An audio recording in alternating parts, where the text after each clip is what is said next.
My mother sold me for $10,000. You ever wonder what your life would have been if someone had just loved you enough to keep you?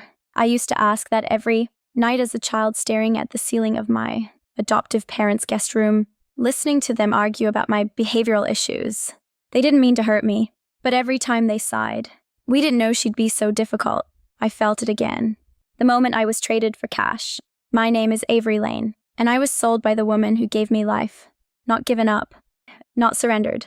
Sold for $10,000 paid in cash, handed over in a diner booth while I slept in a car seat. She didn't even look at me when she walked away.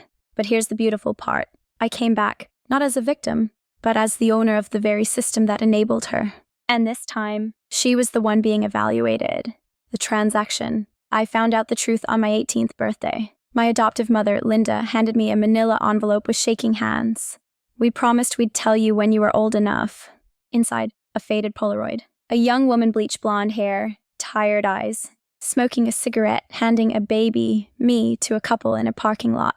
And a note scribbled on diner napkin. $10K, no questions, she's yours. Don't ever contact me. Diane Miller, my biological mother. Linda cried. We thought it was a private adoption. We paid a lawyer. But years later, we found out it was a black market deal. She never signed legal papers. She just sold you. I didn't cry. I went numb. For 18 years, I'd believed I was unwanted. Now I knew I was unwanted and commodified. That night, I Googled Diane Miller plus hometown. She still lived there. Married, 2 kids. Worked at a nail salon. Posted on Facebook. Blessed with my perfect family. Perfect. While I spent years in therapy, wondering why I didn't feel grateful enough to my adoptive parents. While I flinched at touch. While I hoarded food, terrified of being returned. She was living a lie built on my stolen childhood. The education. I didn't confront her. I studied her. I majored in social work, then got a master's in child welfare policy. Interned at CPS. Worked at foster agencies. Learned every loophole, every regulation, every way the system fails kids and protects predators.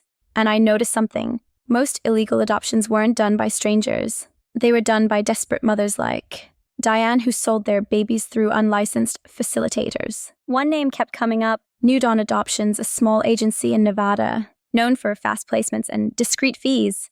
I dug deeper. Found court records. New Dawn shut down in 2009 for brokering illegal infant sales. And guess who was listed as a birth mother coordinator?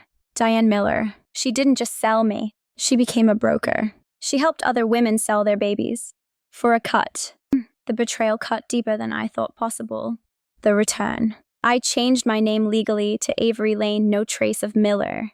Built a career in child advocacy.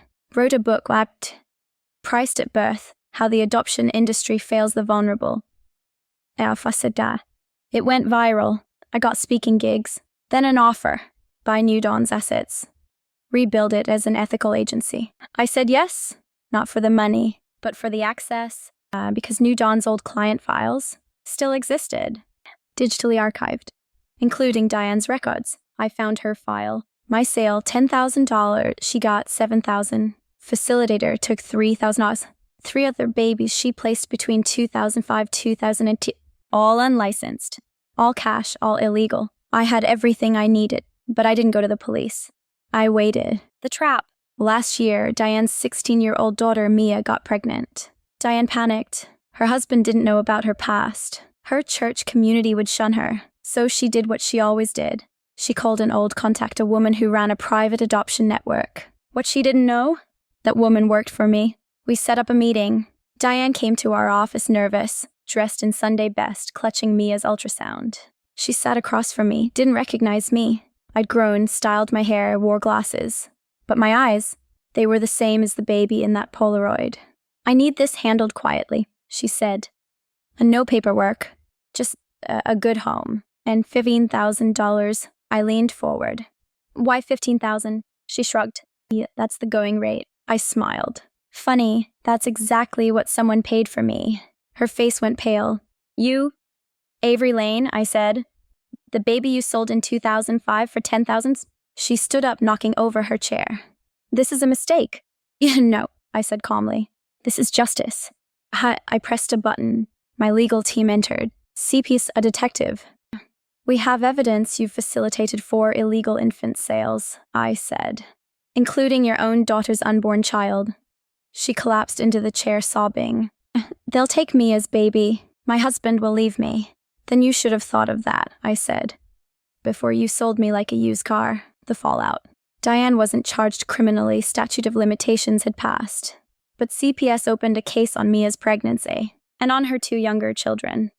Why? Because Diane had a documented history of child endangerment profiting from infant sales. Her husband filed for divorce. Her church excommunicated her. She lost custody of all 3 kids. Mia's baby, placed in foster care legally, ethically, with support. And me? I visit Mia sometimes. She's in therapy. Going to community college. She calls me Avery, not sister. I'm sorry for what she did, she says. I didn't know. I know, I tell her. That's why I'm here. The legacy.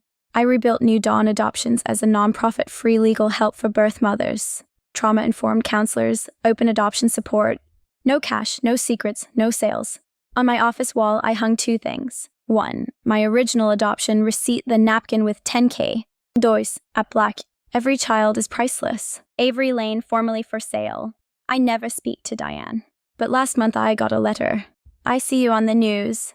You're helping girls like I was. Maybe you're the daughter I should have been.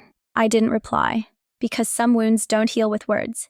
They heal with action, and every child I protect, every mother I empower, that's my revenge. Not loud, not cruel, but permanent, final words. If you were told you weren't worth keeping, remember this.